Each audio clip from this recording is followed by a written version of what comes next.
खैर भी खैर और तुम कितने फिरदे पे कुत्ता जी आज़ादी हैगी है 14 अगस्त मुबारक थानू ही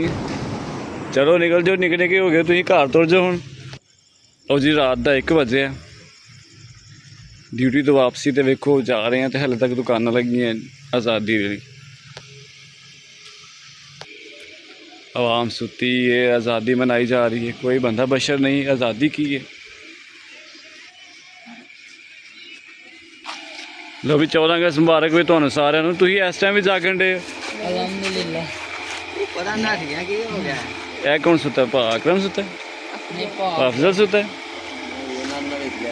नहीं उन्होंने बेच लिया लो जी आज़ादी 14 अगस्त चढ़ गई आज 14 अगस्त है ना तो तुम मनान नहीं डे फिर की मनाया इस टाइम मनाओ यार कोई वाजे वूजे बजाओगे तो पता लगे ना जी सुती है वहाँ हमने जगाओगे तो पता लगेगा ना 14 अगस्त साढ़े ते ना रहो आज़ादी है आज़ादी अज ओए अफजल सुता ही वो मार ना खा ली किते शाबाश शाबाश ये वाजा ना होंदा तो पता लगना ही नहीं कि आज़ादी है कि नहीं। चलो फिर अल्लाह हाफिज बच गया कदी ये सी कि 13 अगस्त की रात नू सारी रात झंडियाँ लगानियाँ मुगल ट्रंक हाउस बंद है झंडियाँ बनानियाँ जाग रहे हैं सब कुछ कर रहे हैं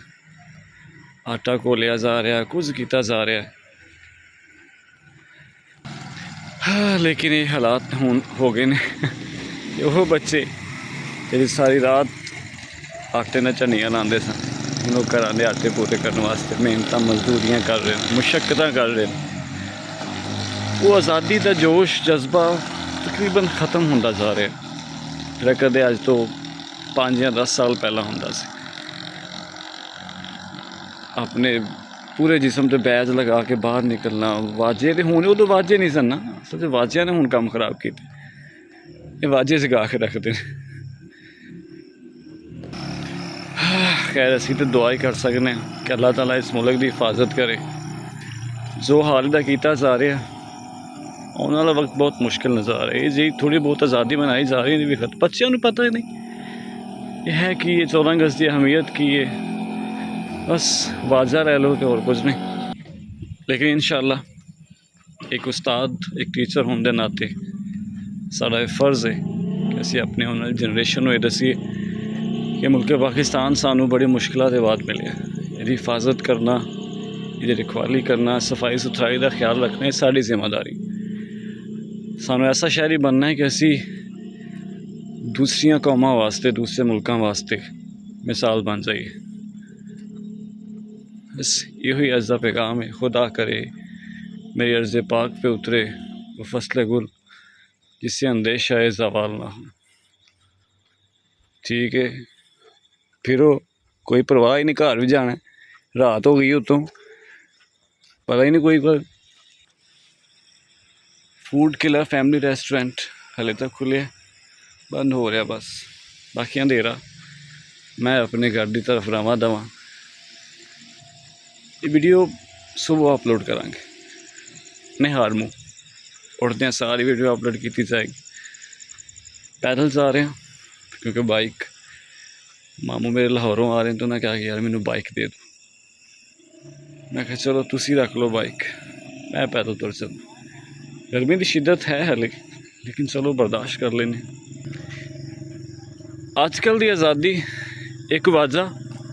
तो दूसरा मोटरसाइकिल का सलेंसर उतार के उन्हें चलाना ये आज़ादी मनाई जा रही है नहीं यार ये पैगाम नहीं असी जो साढ़े जिम्मे काम ने मुल्क को कौम साफ सुथरा रखना देखने दे जगह जगह गंदगी के ढेर शायद नेरे च तुहानू नज़र ना रहे मेरा कैमरा ना दिखा सके लेकिन मेरी अख देख रही असा इस मुल्क का ख्याल रखना इंशाअल्लाह क्योंकि असी ये वासी हैं मेन वजह पता ही है कि ना तो इतने रहन जो के पैसे हैं ना ये तो जान जो के पैसे लिहाजा यदा ख्याल रखो इन साफ सुथरा रखो बाकी अल्लाह ताला सब नू अपने हिफ्ज़ो ईमान च रखे। बहुत शुक्रिया। अल्लाह हाफिज़। पाकिस्तान जिंदाबाद। सब नू 78वां यौम आज़ादी मुबारक हो। अच्छा जी, 14 अगस्त का आज दिन है, देख लें जी रौनकें। आज भी ख़रीदारी हो रही है, आज भी स्टॉल्स लगे हुए हैं, बच्चे कपड़े पहने, सिर्फ एक ही आवाज़ आ रही पू पा की, और कुछ नहीं है। हर तरफ यही है बस। ये 14 अगस्त है, नॉर्मल है सब कुछ भी बदला नहीं है।